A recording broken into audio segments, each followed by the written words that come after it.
Hello, welcome to SoftEd's Better Work Project series. Today we're talking about the future of project management. My name is David Manica. I'm very fired up to talk about this subject. Number one, if you have comments, questions, thoughts, ideas, please don't hesitate to share them with me. Put them in the comment section and we can discuss and process and debate. So go ahead and do that. That would be a lot of fun for both your side to get your comments brought out and also for me to be able to engage you in this session. So let's talk about the future of project management. First off, we're going to talk about the importance of interacting with others, how critical it is to interact with others and get things done in the project management world. We're going to talk about being adaptive and the idea of adaptive challenges. So what are these adaptive challenges? What does it mean to be adaptive? And then from there, we're going to talk about trends. So critical trends that are going to impact the project management profession. And then finally, one thing that's very important to me is this idea of proactively managing your career. Given the fact that we are dealing in perpetual change and disruption, so not just change, but disruption and the uncertainty that disruption brings, we really want to focus on how do we manage our careers as if it's a product. So proactively managing your career like a product. So let's get into this thing. So project managers have to consistently remember that our work, what we do, is not necessarily how our brains are set up. So our brain is really not set up for knowledge work. Certainly capable and powerful in being able to do it, but it's not optimized for knowledge work. We have to remember that, because as we get into the aspect of truly doing project management correctly, we are not getting into the tools, the processes, the equations. What we have to do is get deeper into how do you work with others to successfully drive outcomes. So how you work with others to drive outcomes is very important. So a strong project manager needs to learn about their work machine, their human work machine, which is our brains. So studying and understanding the emotional distortions that impact our ability to work effectively in teams and work efficiently in teams, the cognitive distortions that impact us, that make it difficult for us to make solid decisions or actually make a decision. Our brains are small relative to the body, but it takes up a ton of energy. So it focuses on efficiency and, of course, survival. And the survival has to do with a lot of physical issues associated with keeping the body and its brain alive. So you have a bunch of physical neurotransmitters going through our bodies, focused on making us stronger and faster, which completely impact our ability to cognate and think. And whether it is a knowledge worker stressor of fear of, losing control of a project or trying to protect yourself from an attack of a bear, the body and the brain are registering that stress similarly. So we have to get an understanding of the negative dissidence that our brain presents to those in the work world and be able to help them get through those issues. You can get into things like loss regret and time discounting and immune neglect and the idea of confirmation bias. These things are, once you get to cognition, affect your ability to deal with, cope with, and drive change forward. So how are you with regard to your understanding of the human work machine? So as a project manager, you can work with the growth mindset. A growth mindset, not just for you, but for the team around you. Traditionally, when we're driving a project, we have a very fixed structure around time, budget, and scope. That fixed structure gets us into a fixed mindset of it's either this or that. We can't do this because it's not going to work. I need people who can do this, not people who can't. What we're seeing is that the future of project management's more and more focused on the outcome of the work, not just getting the work done. And that outcome requires the ability to deal with frustration, help others learn and grow, direct others accordingly, inspire where necessary, and believe that both you and the team can adjust, pivot, and grow, that you are capable of learning and learning new things. And again, during this presentation, if you have any comments or thoughts or questions, just put them in the comment box there at the bottom, and then I'll be able to respond to them. Okay, so next is learning. You can only fight change and disruption with learning. Strong project managers have to learn how to learn constantly. Now, here's the kicker. They have to learn to learn outside their box. True learning happens at the crossroads of being uncomfortable, yet feeling confident and feeling some security. Look at these tactics to stay in the zone, the learning zone, the heat that's needed for learning. We don't like conflict. We don't like dissenting voices. We don't like to seek others' perspectives because it's an efficiency issue. Remember, our brain wants to work efficiently. Those things are inefficient. They cause stress. They cause aggravation. They cause frustration. We just want to get the thing done. But to learn in order to actually produce that thing that provides value, we have to begin to press and push out of our box and push the team outside their box. So true learning happens when you allow for conflict, positive, constructive conflict in the course of the project. You're open to dissenting voices, people who believe that it's not going to work, people who believe that certain aspects of what you're working on isn't going to work. And you want to have your team members looking and talking to others. Is this the right thing to do? What have you done when you've run into this? How else would you handle this problem?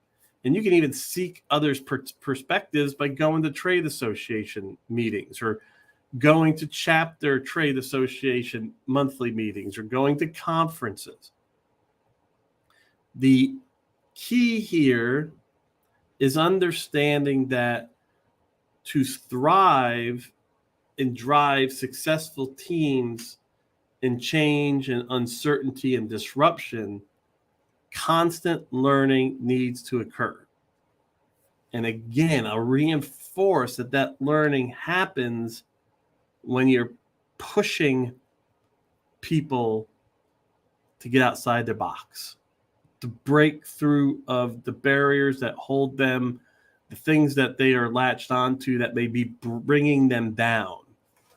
And so a project manager in this environment needs to become an expert in unlearning.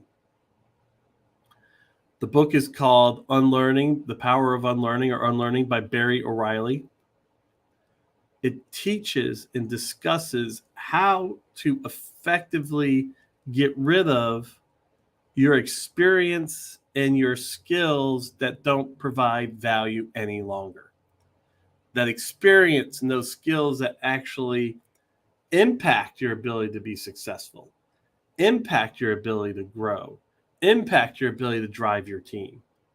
Because what you were successful at in the past, because of disruptive change and constant uncertainty, there's a very high probability that will not make you successful in the future. Information doubles now every 2 years. It's insane the amount of information that's out there. Doctors, they face that complete refresh of information, not in 5 years any longer. Some people say 32 months. Some people say 18 months.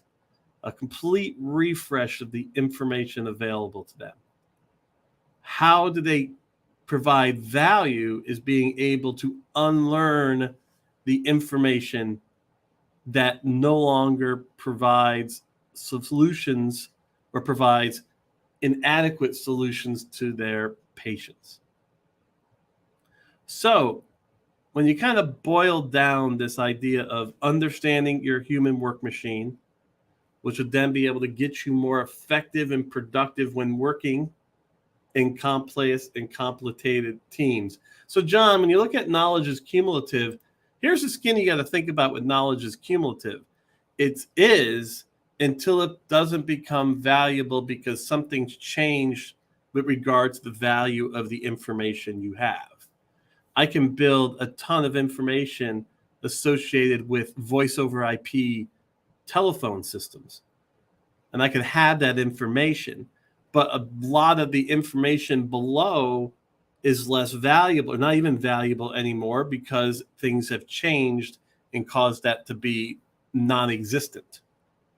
So ultimately you do accumulate knowledge, but the key is what of that knowledge do you slice off and see that it's expendable, so you can have the time and the space to learn the new stuff that's coming in as you pivot and you adjust. See, hey, that's agreed. You talk about modems. Absolutely. That's a great example.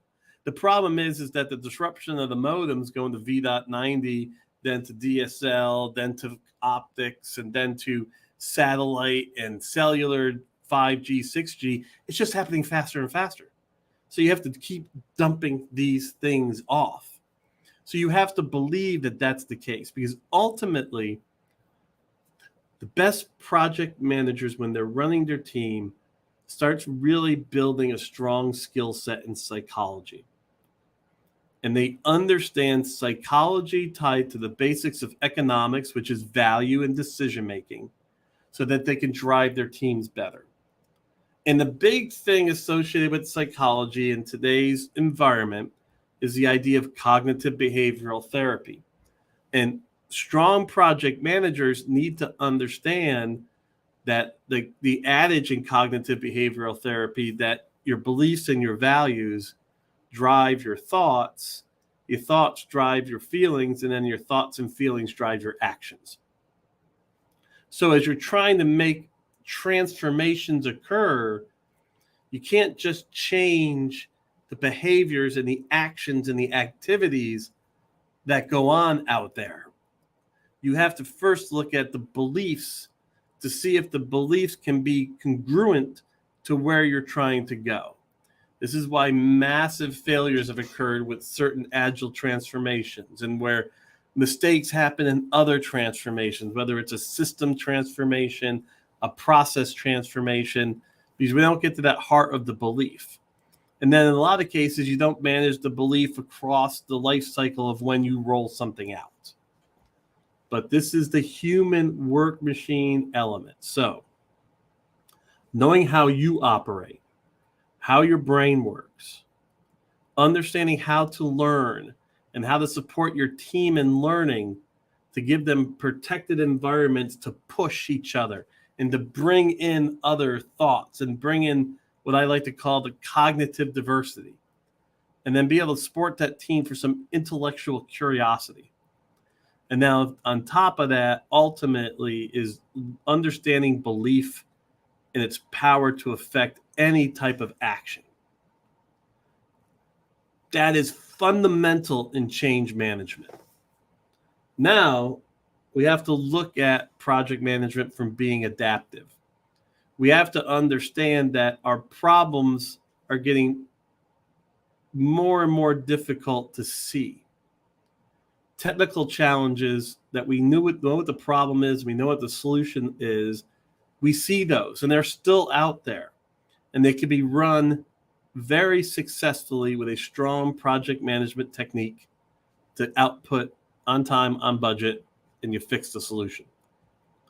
The problem is those types of problems are getting smaller and smaller in the bucket of overall company challenges. Really, what we're seeing is the idea that we ultimately don't even know what the problem is.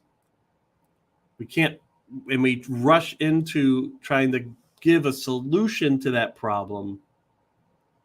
And then we use a hierarchical format to try to drive it through, and it fails. The middle of this chart, technical versus adaptive, this is where the agile world plays. The idea that you can come up with a problem using your sponsor's knowledge, using your subject matter experts' knowledge, using your business analysts accordingly.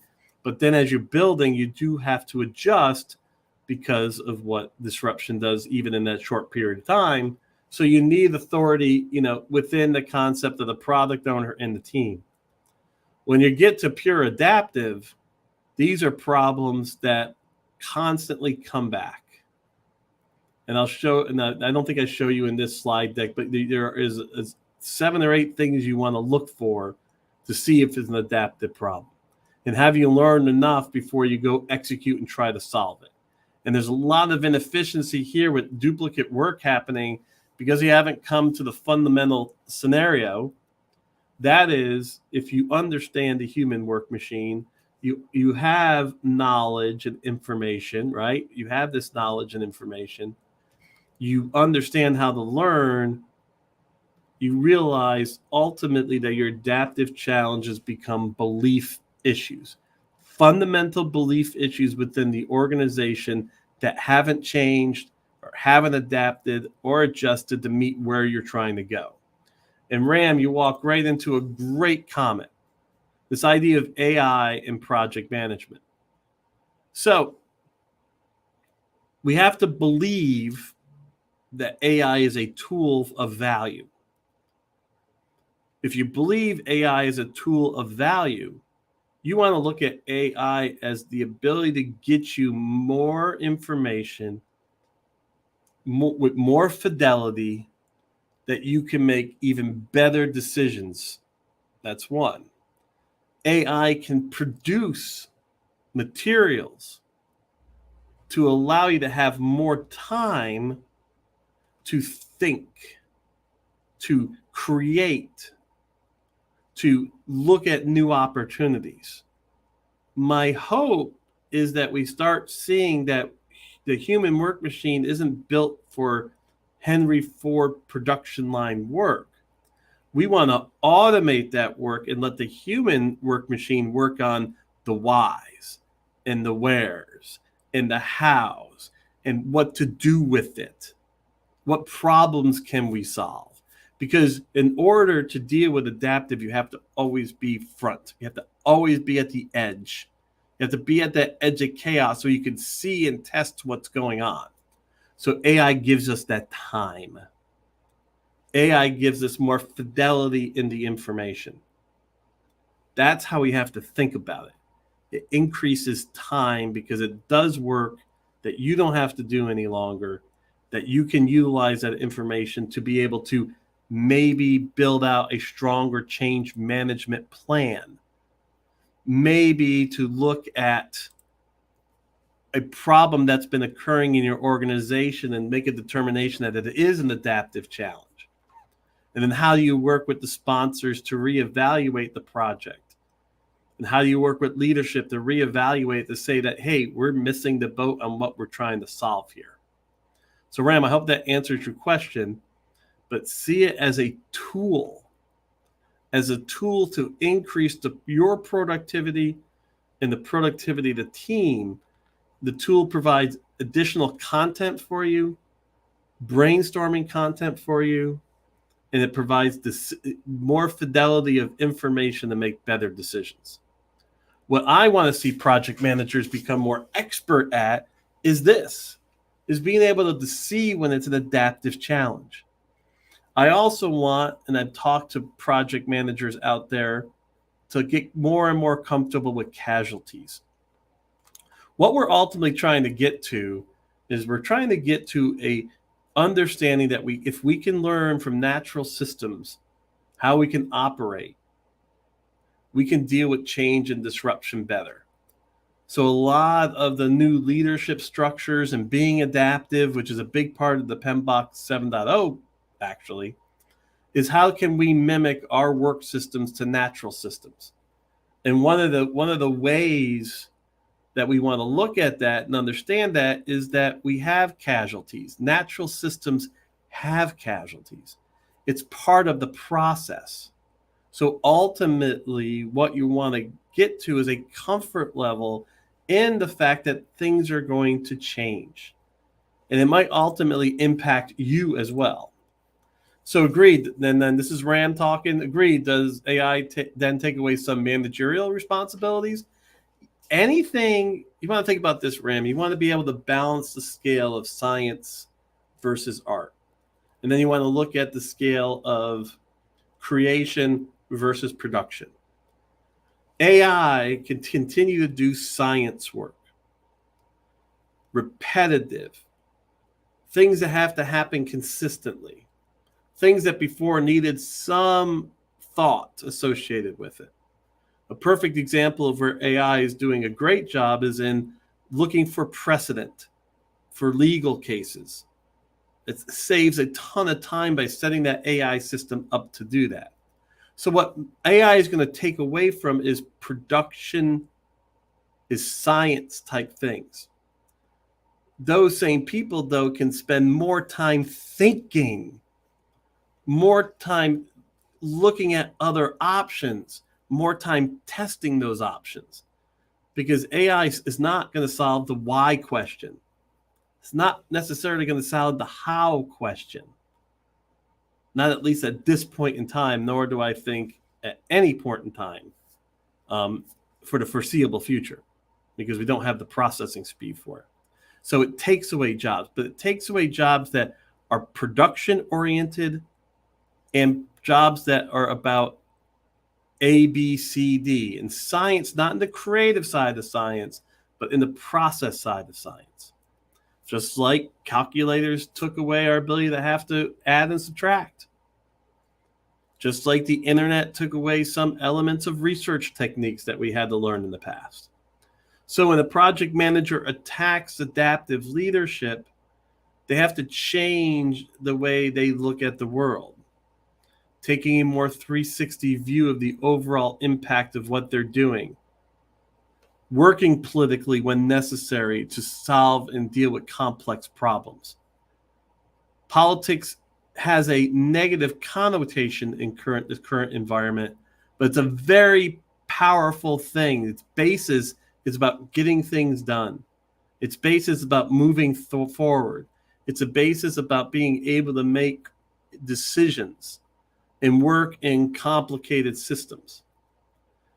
Ultimately, you want to look at this, orchestrate that conflict. Keep going back to that conflict. Learning is important.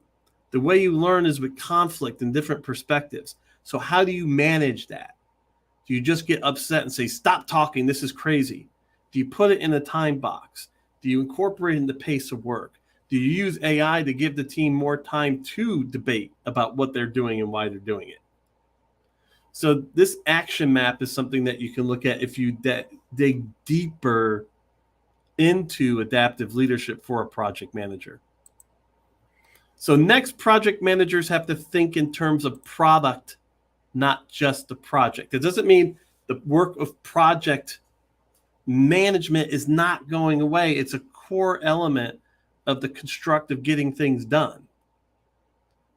Now, AI will help enhance it, Where project management is going to grow into is the continued understanding of the impacts associated with the work that's being done and supporting the design of what might be done to help deal with need for learning before we actually execute. So we want to look at outcome and impact more than we want to just look at time, cost, and scope. Doesn't mean the bottom is going away. It just means that we are building things that have a life. Internal systems have a life. It has a life cycle. You have to manage it that way. Internal systems operations is getting smaller to manage these internal systems, and yet these internal systems have to adjust and pivot over the course of time. And I'm going to see it become more of the SDLC responsibility, not just to manage new things that come into the pipe and put it out, but manage the things that are currently there. So product management, are you going to do it? Can you do it? Will people use what you're doing? Looking up front before executing, getting as much information as possible, testing before going into full production. You want to make sure what you're building makes sense and is desirable. I want to solve the problem. So the two come together nicely. It's just that just like project managers had to embrace the idea of business analysis back in the early and mid 2000s, now we have to embrace the idea that product management is going to be a part of this SDLC process. And we have to take that into consideration, whether we're wearing that hat or somebody else is wearing that hat, in order to deliver value. And that life cycle is important. Everything you do, a project, product, service, has a life cycle. And inside that life cycle, you have different people who engage the system at different times. I don't have that slide here, but understanding that just because you finished something, you delivered something, doesn't mean people are going to use it. The product management overlay helps the project team understand that maybe we deliver to certain groups first and then build momentum to deliver the rest, or deliver the whole but only allow certain groups to work in that environment to prove it out. Because anything you roll out, you're going to get the 1/3, 1/3, 1/3. 1/3 who jump on it as soon as possible, 1/3 who wait a little bit and watch what's going on, but ultimately jump, and the other third who may never jump. Or if they jump, it's only going to be because there's no risk in it for them and there's no loss regret. Because remember, all of your clients, anybody you're servicing, your customers, internal or external, are going to still have the issues of cognitive distortions. As I talked about, you want to understand the cognitive distortions, one, to help you operate more effectively and efficiently, but two is to understand how to work with others better. Because people hate change because our brain doesn't process change well. So remember that. Remember that as part of your deployments. Who are you working with to deploy smarter instead of trying to deploy all at once? The digital transformation space is really important. I only have a couple more minutes, but I want to make sure you understand that it's not just about Internet of Things, getting data from a machine and the machine saying it's sick. Digital transformation affects how your customers can interact with you, how your employees can interact with you, aka the company, and then how you can go to market. How you can go to market with the things that your customers can then experience. And customer experience isn't just them looking to buy. Customer experience is their overall connection with you.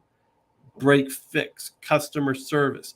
All of these things with the use of AI, with the use of data, can be adjusted and transformed, not just to make it less expensive for the company to service these things, but to make it more valuable for the person themselves.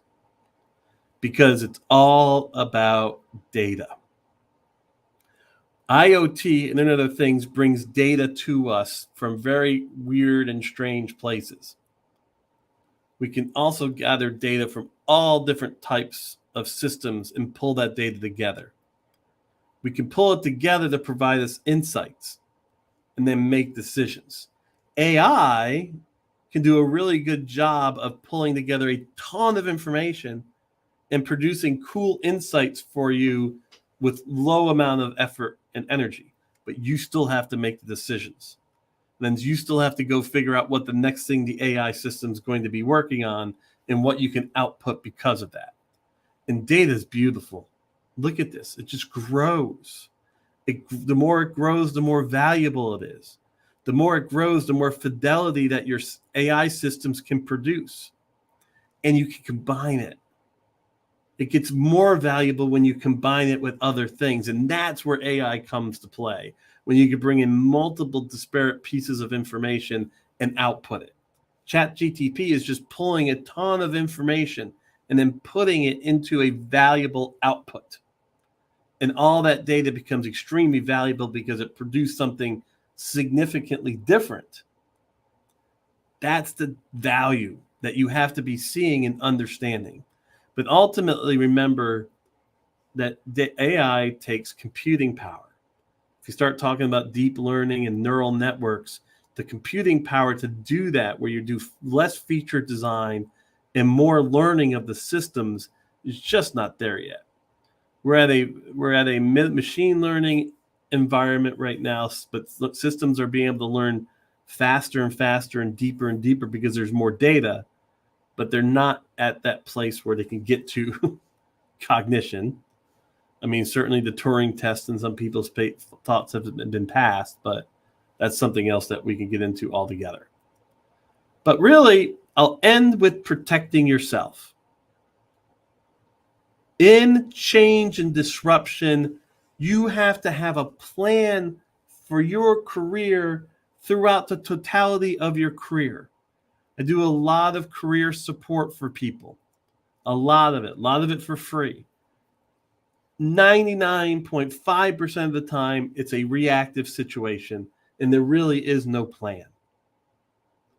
What we want to start thinking about is we will be disrupted. The power in the psychological safety in the work environment is to have the confidence that if you are a casualty, or when it's your turn to be a casualty, you're prepared for it. Actually, if you're like that, you can produce more value for your company that you're currently at, because you'll be more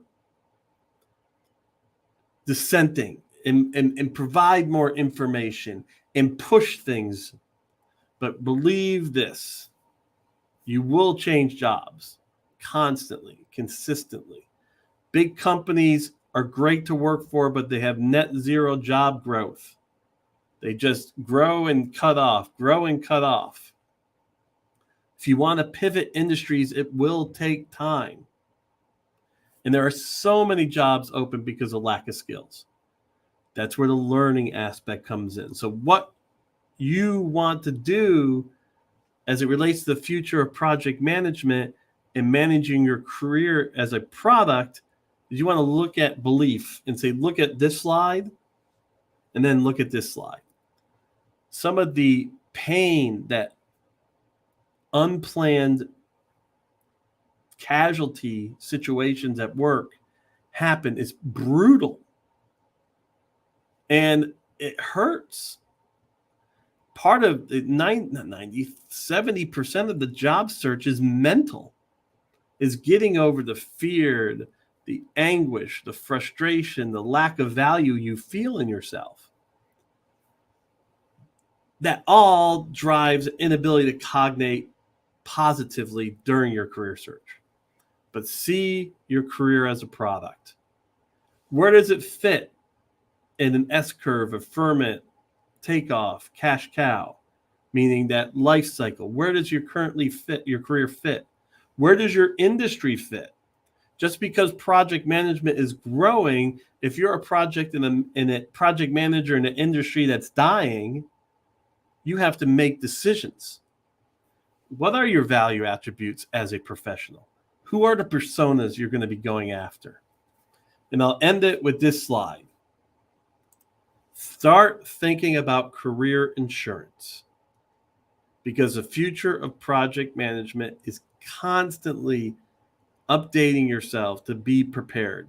And that helps value for your company and for yourself. There are ways to stay indispensable. I can talk about those ways. We can see the bullet points. There's ways of planning for the inevitable. I tell people, can you spend at least 5 minutes a month on your career, updating your LinkedIn page, asking for more recommendations, having networking meetings with folks, lunch or breakfast meetings, getting time to present or communicate or add content to the world that's out there. Think and research other opportunities. You have to do it constantly at this point in time, or you will, when you do face disruption, have a much longer curve to get over it. So I'll end here. Any comments, questions, or thoughts before we go? First off, future project management, human interaction, more and more and more human interaction, which means you have to understand how you work, how others work around you, whether those emotional distortions, whether those cognitive distortions. Next is learning. Because of the rapid pace of change and disruption, learning is a critical value attribute. Knowing how to learn at the intersection of pain with safety, and part of that is bringing in all those dissenting voices and dissenting ideas. Getting a much deeper understanding of what it means to be adaptive and what adaptive challenges are and how to recognize them. Getting comfortable in a product-centric environment as well as a digital transformation environment. And then finally, protecting yourself, managing your career as a product. Well, that's it for me. Thanks, Ram, for that note. Appreciate it. Hope you got value from this. Any additional comments or questions before I sign off on this LinkedIn Live? Well, thank you all. Thank you all for participating. Have a great rest of your day.